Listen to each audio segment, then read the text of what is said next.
All right, we're back. Okay, so we had just started this example in the last video. We have a company that makes 3 different products: desks, chairs, and bookcases, but they're limited by the number of machines that they have. They can only work 80,000 machine hours during the period. You're given the time, the manufacturing time here, right? We need to know that because our constraint is machine hours. We're given the selling price, variable cost, and fixed cost. The company is limited in producing its products by the number of possible machine hours, a maximum of 80,000. Orders received are 60,000 desks, 48,000 chairs, and 40,000 bookcases, which in total would require 94,000 machine hours, more than they have capacity for. There's not enough of the machine hours available. So how is the company going to prioritize their manufacturing? So we said in the last video, when making this decision, right, for prioritizing the manufacturing of their products, a company needs to look at what is the contribution margin per constraint. Whatever offers them the highest CM, that's when you should manufacture first anyways. All right, so remember how to find CM? Do we remember that? Sure we do. It's your oh my goodness. Do I remember? Back up. All right, so how do we find our contribution margin per unit? Sorry, it's late. Golly goodness. All right, so how do we find our CM per unit? I totally meant to write that. We're going to find it by taking our sales price per unit minus your variable cost per unit. Okay, we remember that formula. All right, so let's start with our desks. The desk, your selling price is $350. Your variable costs, you have DM, I'll just write them out here, DM, DL, and variable mo. We're not going to consider that fixed mo. No, we're not, because that's not how we arrive at CM per unit. Okay, so go ahead and do that math. Minus 40, 70, and 55. So get that CM per unit, 185.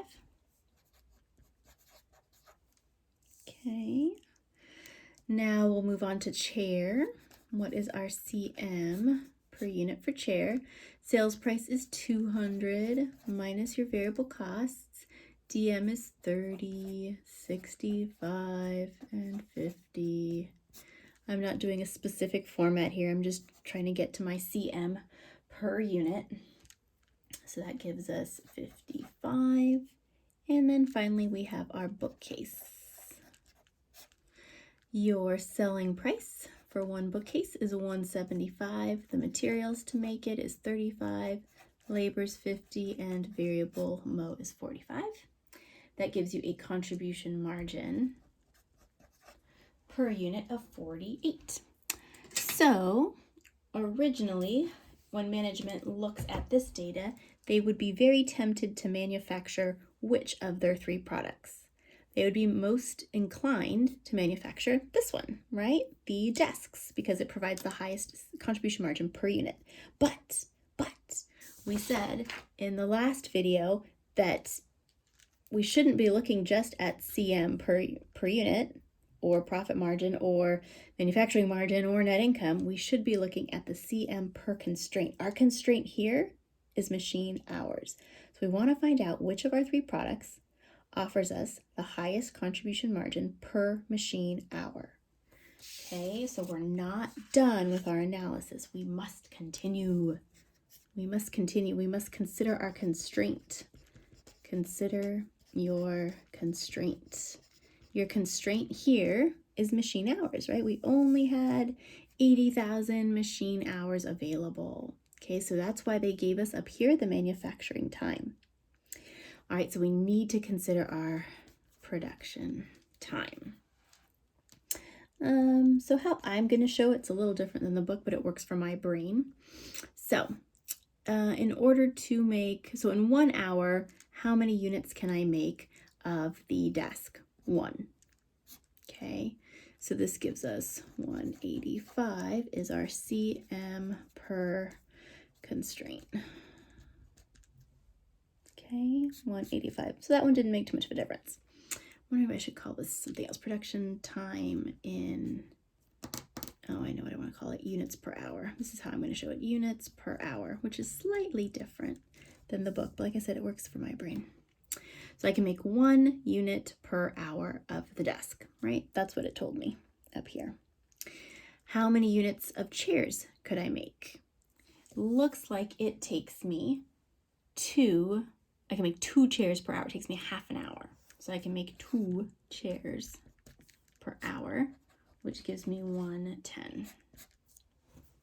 Okay, because it took me 0.5, 1/2 hour to make 1, so I can make 2 in an hour. So my contribution margin per machine hour is 185 for the desk, 110 for the chair, because I can make 2 chairs in the same amount of time. So you only have 1 hour, so which one are you going to pick, right? You have 1 hour, you can make 1 desk or 2 chairs. All right, let's consider the bookcase. So it looks like it takes us 1/4 of an hour in production time for the bookcase, so I could make 4 per hour. So do your math. So management, we said, should select the product that offers them the highest contribution margin per, in this case, machine hour, and that is the bookcase. Okay, so that's why we can't stop here. This contribution margin per unit does not consider our constraint. Consider our constraint, which is machine hours, right? So now it looks like if we have the demand for it, we're going to prioritize the bookcases first, manufacture all the bookcases. We don't want to leave anything on the table because it's our more profitable unit. Okay, so hopefully that makes sense. I'll have you guys try one of these for your participation. And feel free to read through this topic. It is topic 10.6. Topic, you can't see that probably, 10.6. Okay, but I think you already know how to find CM per unit. We already know how to do that. The only thing that we're doing now is considering the constraint, right?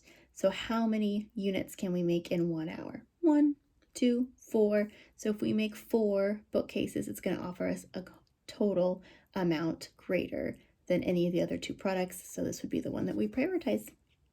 All right, try the participation, and then you have all day Thursday to work on the quiz for this chapter. And of course, your projects are due Monday, so good luck with that. And I have office hours Thursday, this Thursday from 9 to 10:30 if you guys need help.